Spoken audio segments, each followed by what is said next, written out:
Kung masasampal, hindi na ako yun. I-demonstrate ko sa inyo kung gaano kalakas para maramdaman ninyo.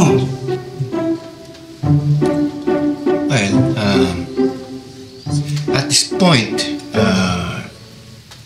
ako, willing na akong sumubok ng ibang paraan dahil we're really very desperate, you know. Sacrifice for the sake of the cause, Lloyd. Ayan, tapos sinasabi nyo, di magandang idea ko.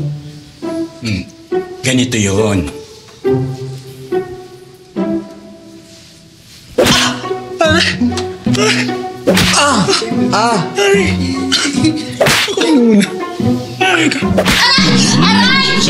Sorry. Teka! Ba't ako nasama dito? Ba't ako nadamay? Dani!